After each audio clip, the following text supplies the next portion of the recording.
मेरे घर के अंदर किसी नेता की तस्वीर नहीं है। भगत सिंह की मिलेगी, चंद्रशेखर आजाद की मिलेगी, वीर तेजाजी महाराज की मिलेगी। मैं नेताओं की फोटो नहीं रखता कि मेरा आइकन नहीं है कोई नेता। हाँ, मैं नेता जरूर हूं, लेकिन मैं व्यवस्था बदलना चाहता हूं। मैं ऐसी व्यवस्था चाहता हूं कि थाने तहसील के अंदर गांव का गरीब आदमी जाए, उसका मान और सम्मान हो। थानेदार बोले बाबा चाय पियोगे, कोल्ड ड्रिंक मंगाऊं पहले, उसके बाद अगली बात करें। यह व्यवस्था कब होगी? यह व्यवस्था जब होगी जब आप मुझे ताकत दोगे। मुझे ताकत आप दे रहे हो।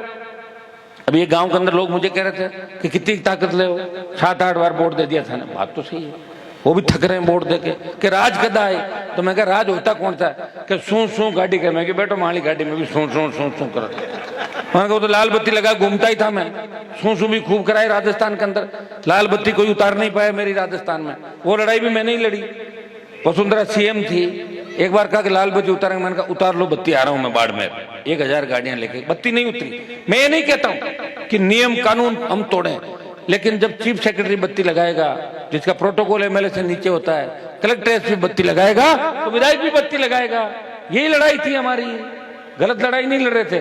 और जब देश में सबकी बत्तियां उतर गई, मैंने भी मेरी बत्ती उतार दी। विधानसभा में बत्ती उतारने के बाद पत्रकार बोले अब आप क्या करोगे? उतार दी बत्ती। तो बोला अब नहीं लगाओगे? नहीं लगाऊंगा। और कोई ज्यादा जिद करेंगे, मूड होगा तो लगा लो। खरीदी है मैंने तो दुकान से, मुझे दी थोड़ी ही बत्ती किसी ने। तो भाइयों, मैं तो आपके मन माफिक विचारधारा का व्यक्ति हूं, हमेशा लड़ता रहता हूं, मुझे आनंद आता है लड़ने में। अभी कई लोग कह रहे थे कि समझौता कर लो, बीजेपी सीटें दे देगी, दिल्ली में आप मंत्री बन जाओगे। मैंने कहा फिर क्या हो जाएगा? फिर वापस मंत्री बन जाऊंगा।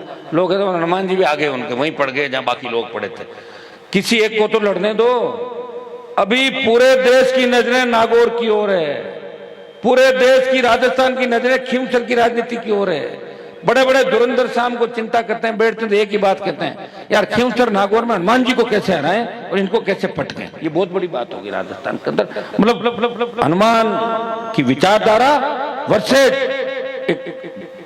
संगठित लोग हो गए, जिनको पार्टियों से मतलब नहीं है, जिनमें कांग्रेस का झंडा लगा घूमेंगे, रात को बीजेपी के वोट मांग लेंगे। बीजेपी के झंडे वाले हनुमान ने हराना है, रातों रात एक हो जाओ।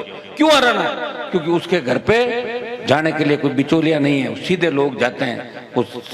आप ये बताएं कि मैं लड़ा वसुंधरा से, गहलोत के बेटे को हराया। कई लोग कहते हैं हनुमान जी की पार्टी तो गहलोत की पार्टी। आप ये बताओ कैसे हो सकती? अगर मैं नहीं होता, अशोक गहलोत का बेटा नहीं हारता।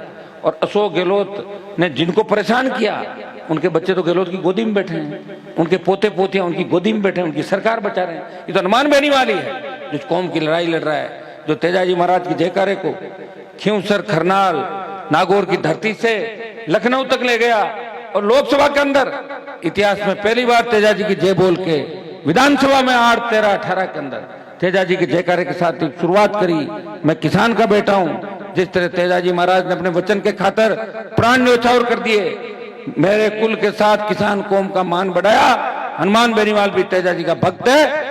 उसकी जान चली जाए, उसकी बात नहीं जानी चाहिए। वो हाथ पकड़ता है, उसका हाथ छोड़ता नहीं, और गरीब को गणेश मान के सेवा करता है। उसी का परिणाम है कि राजस्थान के अंदर 5 लाख 7 लाख की जो रैलियां, जो जन समर्थन मिला, एक व्यक्ति अकेला जाता है, उसके नाम से 5 लाख लोग आ जाते हैं अपने साधन लेके। अभी जब अग्निपथ की रैली जोधपुर के अंदर मैंने करी थी, वो जवानों के लिए रैली थी। दिल्ली हिल गई पूरी कि 4 दिन में जो रावण का चबूतरा किसी पॉलिटिकल पार्टी से नहीं बड़ा नरेंद्र मोदी, कई रैलियां आपकी सोनिया गांधी, राहुल गांधी की रैलियां हो गई, लेकिन रावण का चबूतरा आधा भी नहीं हुआ था। उस रावण के चबूतरे को नौजवानों ने पाट दिया और बाहर भी उतनी संख्या में थे और दिल्ली तक संदेश दिया, ये टेलर है, पिक्चर दिखा देंगे दिल्ली के अंदर। ये देश के नौजवान ने, राजस्थान के नौजवानों ने 4 दिन की मेहनत कर दिया।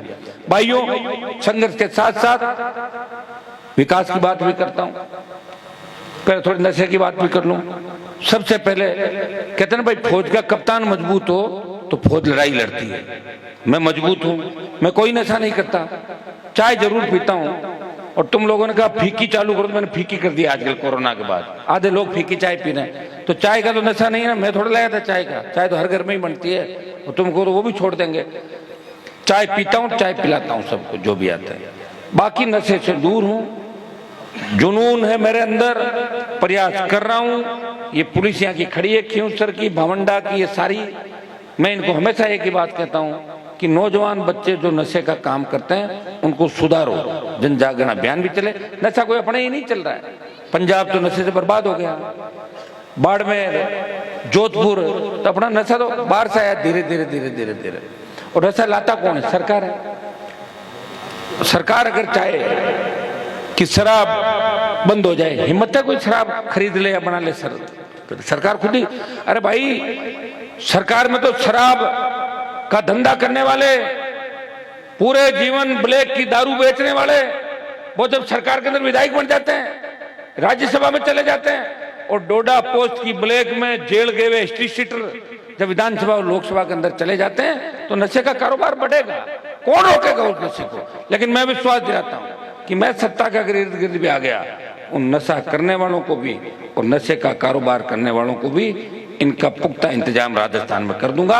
इतना विश्वास मैं आपको दिलाता हूं। एक मेरी आदत है, मैं बात को छेड़ता नहीं, और छेड़ने के बाद हमेशा याद रखता हूं। शुरू से मैं बदल नहीं सकता मेरी आदत को, और डरता किसी से नहीं। मैंने राजस्थान में ये भी देखा था, एक जमाना था जब राजस्थान में हार्डकोर अपराधी किस तरह किसान के बेटों के सीनों पे गोलियां चला रहे थे, तब वो नेता कहां गए थे जो आज बड़ी बड़ी बातें करे?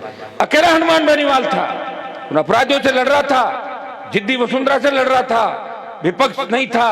एक व्यक्ति जो विधानसभा में विपक्षी भूमिका निभा रहा था, एक व्यक्ति आज राजस्थान के अंदर विपक्षी भूमिका निभा रहा है। किसान बिजली से तंग है, वो सड़क पे ठंड में बैठा है। बजरी से किसान तंग है, वो बजरी की रेटें कम कराने का काम कर रहा है, माफिया से लड़ रहा है। पेपर लीक हो रहे हैं, वो सीबीआई जांच की मांग कर रहा है। कहीं अगर गरीब किसान के बेटे की हत्या हो जाती है, कोई गैंगस्टर अगर किसी पे गोली बरसाते हैं, तो हनुमान बेनीवाल और उसकी पार्टी के लोग उस गरीब को न्याय दिलाने के लिए सबसे पहले उस स्थान पे पहुंचते हैं। ये इस संघर्ष का ही परिणाम है, ये आपका आशीर्वाद का परिणाम है कि मैं कभी थकता नहीं। और एक बात मैं और कहता हूं आपको कि जिस दिन आप थक जाओ मुझे बता देना, मैं रुक जाऊंगा, क्योंकि आप ही तो मेरी ताकत हो। अभी लोग कह रहे थे कि साहब कितों दुख पड़ना पड़ी, दुख तो पा ही रहे हैं भाई। पहले अंग्रेजों ने राज किया, अंग्रेजों के राज के बाद जागीरदारों का राज देखा सरपंच साहब आपने, जागीरदारों के राज के बाद अकाल का साया,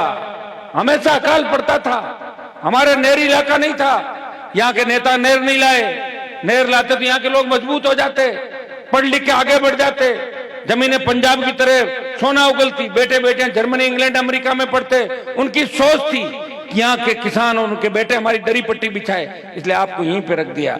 भाइयों, ये व्यक्ति आपको हर वो सुख देना चाहता है, आपकी हर तकलीफ को मिटाना चाहता है, वो प्रयास कर रहा है। और उसके बाद नेताओं का धोखा, अकाल और नेताओं का धोखा, 4-4 बार शोषण हुआ हमारा। अंग्रेज, जागीरदार, अकाल और नेता, फिर भी हम जिंदा है। तेजाजी महाराज के आशीर्वाद से जिंदा है, राम शाह पीर के आशीर्वाद से जिंदा है। जो जाति जो जयकारा लगा रही है, वो अपने जयकारे के साथ अपने जाति के साथ साथ लोक देवताओं को याद करके संस्कृति को भी बचाती है। और लोक देवताओं ने सबके लिए लड़ाई लड़ी। ज्यादातर लोक देवता हुए राजस्थान में गाय के लिए लड़े। तेजाजी महाराज सबसे, हमारे लोक देवताओं में 1000 साल का इतिहास है, बाकी 400, 500, 700, 800 साल का लोक देवताओं का इतिहास है। तो बहुत बड़ी लड़ाइयां हमारे लोगों ने लड़ी, और उनको देख के ही हम लड़ाई सीख रहे हैं। मुझे तो एक चीज की चिंता होती है कि लोग परखने के बाद भी अगर नहीं समझते तो वो बदलाव कभी नहीं कर सकते। आपने परखा है, खींव शरबत मुझे कहने की आवश्यकता नहीं। खींव शरबत आपके सत्ता आपसे आधा किलोमीटर दूर ही है, और मैं 50 किलोमीटर दूर हूँ। आपके सुई भी चुप जाए किसी खींवसर वाले के, मैं ये नहीं पूछता कि वोट मिला या नहीं मिला। मेरे खींवसर का व्यक्ति परेशान है, मैं तुरंत टेलीफोन करता हूँ, वहां हर तरह की व्यवस्था इस खींवसर कस्बे में भी कराता हूँ। क्यों गणपति जी गलत तो नहीं कह दिया? आपने तो राज ठहर हारी अंदर 2 किलोमीटर आंदर कॉलोनियां कटवाए लो बोले, और काम तो क्यों है। लेकिन मैंने चिंता करी, मेरे पे कोई उंगली नहीं उठा सकता। इसलिए नहीं उठा सकता कि उंगली उठाने वालों को मिलेगा कुछ भी नहीं। करा ली जांचें, करा ली वसुंधरा ने जांच, गहलोत ने जांच, अमित शाह और मोदी ने भी करा ली, ईडी आ भी जाएगी, कुछ नहीं मिलेगा ईडी को। 2-3 जोड़ी कपड़े और 2-3 जोड़ी जूते मिलेंगे, उसमें तो केस नहीं बनता ईडी का। केस के लिए काफी लंबा चौड़ा चाहिए। तो भाइयों, ये होती है लड़ाई। तो असली लड़ाई हमने लड़ी, और उसी का परिणाम है कि यहाँ लोग 8-8, 12-12 घंटे इंतजार करते हैं। बालोतरा में जब कार्यक्रम था मुझे 8 बजे जाना था बालोतरा में, अग्निपथ की रैलियां कर रहा था, और सुबह 5 बजे गया। सुबह 5 बजे भी 2000 लोग कह रहे थे कि हनुमान जी आएंगे, उनको सुन के ही जाएंगे। ये आपका प्रेम है। तो हमने ये कमाया, नाम कमाया। कौन जानता है? आप भी नहीं जानते पूरे मंत्रियों का नाम। मेरे को दिल्ली में एक राज्य मंत्री मिले, मेरे साथ सेंट्रल में चाय पीते, मैं उनसे नमस्ते करता हूँ, वो मेरे से करते 2-3 बार। मेरी पूछने की हिम्मत नहीं, उन्होंने बता दिया मुझे। मैंने कहा आपकी लोकसभा? बोले मेरी लोकसभा वो है, मैं राज्य मंत्री। तो मैंने कहा राज्य मंत्री तो काफी यहाँ? बोले 40-50। नहीं जानते उनको, जिनके पास काम नहीं होता क्यों जानेंगे लोग? बताओ मुझे। जो काम करता है उसी को जानते हैं, और पब्लिक भी वहीं जाती है जिसमें भगवान की कृपा होती है। मैं घर पे नहीं रहता हूँ ना, फिर भी 150 लोग जाते हैं हनुमान जी कब आएंगे पूछने, और मैं रहता हूँ तो मेला भरा रहता है। और कभी किसी को ना दे के नहीं भेजता। मैं खाली आश्वासन नहीं देता मोदी जी की तरह, कोरे आश्वासन नहीं देता, काम भी करता हूँ। और काम अगर नहीं करूँ ना तो आपकी राजनीति करना बड़ा टेढ़ा काम है। 100 में से 60 नंबर फर्स्ट डिवीजन और 75 आ जाए तो डी। 100 में से 80% काम कर रहा हूँ, और काम करते करते आपको इतना जगह दिया कि अभी गाड़ी तक जाऊंगा ना तो श्योर जी आप मुझे देखो ये काम बाकी रह गया। अब तो बाकी काम ढूंढ रहे होगा, जगह छोड़ो, मांगे बाकी क्या रहेगा? जानिया में रोड बनाओ, जानी। ये नागौर खींवसर में जब नहर का पानी आया था 8 में, हम बीजेपी जीत गए।